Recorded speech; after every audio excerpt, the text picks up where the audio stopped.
سوچیں ذرا، کیا سچ بولنے کی قیمت آزادی ہو سکتی ہے؟ آج ہم کہانی سنیں گے گیلیلیو گیلیلی کی، ایک ایسے شخص کی جسے جدید سائنس کا باپ کہا جاتا ہے اور جس کی ایک دریافت نے اسے وقت کی سب سے بڑی طاقت سے ٹکرا دیا۔ تو گیلیلیو کی کہانی صرف سائنس کی نہیں، یہ ہمت کی بھی کہانی ہے۔ یہ کہانی ہے اس ٹکراؤ کی جب سچائی طاقت کے سامنے آ کھڑی ہوتی ہے۔ تو آخر وہ سچ تھا کیا جسے بولنا اس زمانے میں ایک جرم تھا؟ آئیے دیکھتے ہیں۔ تو سوال یہ ہے کہ گیلیلیو کو آخر جدید سائنس کا باپ کیوں کہا جاتا ہے؟ بھئی اتنا بڑا ٹائٹل، آخر اس کے پیچھے کہانی کیا ہے؟ تو کہانی شروع ہوتی ہے 15 فروری 1564 میں اٹلی کے شہر پیزا سے، اور مزے کی بات یہ ہے کہ ان کے گھر والے تو چاہتے تھے کہ وہ ڈاکٹر بنے، لیکن ان کا دل اٹکا ہوا تھا ریاضی اور سائنس میں، اور یہی وہ شوق تھا جس نے آگے چل کر صرف ان کی نہیں بلکہ پوری دنیا کی تاریخ بدل دی۔ اور پھر گیلیلیو کی زندگی میں ایک ایسی چیز آئی جس نے آسمان کے سارے راز کھول کر رکھ دیے، اور وہ چیز تھی ٹیلیسکوپ۔ اچھا، یہاں ایک بہت دلچسپ بات ہے۔ ٹیلیسکوپ گیلیلیو نے ایجاد نہیں کی تھی۔ ان کا اصل کمال تو یہ تھا کہ انہوں نے ایک سمجھیں کہ کھلونے جیسی چیز کو لیا اور اسے ایک بہت ہی طاقتور سائنسی آلے میں بدل دیا، اور پھر وہ کام کیا جو پہلے کسی نے سوچا بھی نہیں تھا۔ انہوں نے اس کا رخ آسمان کی طرف کر دیا۔ اور جب انہوں نے آسمان کی طرف دیکھا نا، تو جو کچھ نظر آیا اس نے صدیوں پرانے بلکہ ہزاروں سال پرانے یقین کو جڑ سے ہلا دیا۔ انہوں نے دیکھا کہ چاند بالکل گول اور چکنا نہیں ہے، بلکہ اس پر تو پہاڑ ہیں، گڑھے ہیں۔ پھر انہوں نے مشتری یعنی جوپیٹر کے گرد گھومتے ہوئے 4 چاند دیکھے، اور بس یہی وہ پوائنٹ تھا جہاں سے یہ بات ثابت ہونا شروع ہوئی کہ کائنات میں ہر چیز زمین کے گرد نہیں گھومتی۔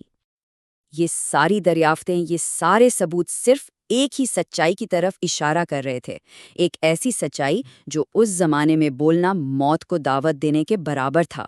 اور وہ سچ یہ تھا، زمین سورج کے گرد گھومتی ہے، سورج زمین کے گرد نہیں۔ یہ صرف ایک سائنسی بات نہیں تھی، یہ تو سیدھا سیدھا بغاوت کا اعلان تھا۔ لیکن اس سچ کو بآواز بلند کہنے کی قیمت کیا چکانی پڑی؟ یہیں سے گیلیلیو کی کہانی سائنس سے نکل کر ایک ڈرامائی موڑ لیتی ہے۔ یہ کہانی بن جاتی ہے سائنس اور طاقت کے ٹکراؤ کی۔ تو یہ ٹکراؤ تھا 2 بالکل الگ سوچوں کا۔ ایک طرف تھا چرچ کا صدیوں پرانا عقیدہ کہ زمین کائنات کا مرکز ہے، ساکن ہے، اور سورج، چاند، ستارے سب اس کے گرد گھومتے ہیں۔ اور دوسری طرف تھا گیلیلیو، جس کے ثبوت چیخ چیخ کر کہہ رہے تھے کہ نہیں، سورج مرکز ہے۔ اب ظاہر ہے ان میں سے کوئی ایک ہی بات سچ ہو سکتی تھی۔ اور پھر ہوا وہی جس کا ڈر تھا۔ اس نظریے کو پھیلانے کی سزا بہت بھیانک ملی۔ گیلیلیو کے خیالات کو مذہب کے خلاف یعنی کفر قرار دے دیا گیا۔ سن 1633 میں انہیں عدالت میں گھسیٹا گیا اور اس بات پر مجبور کیا گیا کہ وہ سب کے سامنے کہیں کہ وہ غلط تھے، اور سزا یہ ملی کہ انہیں مرتے دم تک اپنے ہی گھر میں قید کر دیا گیا۔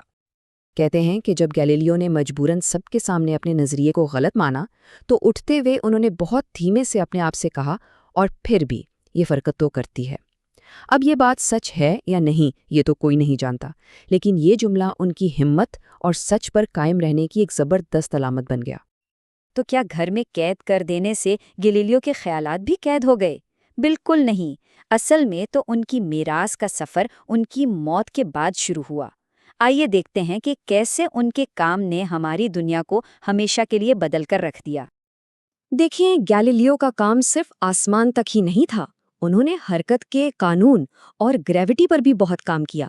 لیکن شاید ان کا سب سے بڑا، سب سے اہم تحفہ تھا سائنسی طریقہ، یعنی یہ سوچ کہ کسی بات کو صرف اس لیے مت مانو کہ کسی نے کہہ دیا یا کتاب میں لکھا ہے، نہیں، خود تجربہ کرو، مشاہدہ کرو، اور پھر کسی نتیجے پر پہنچو۔ لیکن سچ کو اپنی جگہ منوانے میں صدیاں لگ گئیں۔ گیلیلیو تو 1642 میں اسی قید میں انتقال کر گئے، مگر ان کے خیالات وہ زندہ رہے، اور پھر 300 سال سے بھی زیادہ کے لمبے عرصے کے بعد آخرکار چرچ نے بھی مانا کہ ہاں، گیلیلیو ٹھیک کہہ رہے تھے۔ تو یہ کہنا بالکل بھی غلط نہیں ہوگا کہ اگر گیلیلیو نہ ہوتے تو آج ہم جس سائنس کو جانتے ہیں وہ شاید کئی صدیاں پیچھے ہوتی۔ وہ واقعی ایک پل کی طرح تھے جس نے پرانی دقیانوسی سوچ کو سائنس کے نئے اور روشن دور سے جوڑا۔ اصل میں انہوں نے وہ بنیاد رکھی جس پر آگے چل کر نیوٹن اور آئنسٹائن جیسے بڑے بڑے ناموں نے اپنی تحقیق کی عمارت کھڑی کی۔ آپ کہہ سکتے ہیں کہ آج کی جدید سائنس کی پوری عمارت انہی کے رکھے ہوئے ستونوں پر کھڑی ہے۔ آخر میں گیلیلیو کی کہانی ایک بہت گہرا سوال چھوڑ جاتی ہے کہ آج کے دور کی ایسی کون سی سائنسی سچائیاں ہیں جنہیں شاید آج ہم عجیب سمجھتے ہیں یا ماننے سے انکار کرتے ہیں، لیکن کیا پتہ وہی آنے والے کل کی ایک عام سی بات بن جائے۔ یہ کہانی ہمیں یاد دلاتی ہے کہ علم کا سفر کبھی ختم نہیں ہوتا اور سچ کو ہمیشہ ہی مزاحمت کا سامنا کرنا پڑتا ہے۔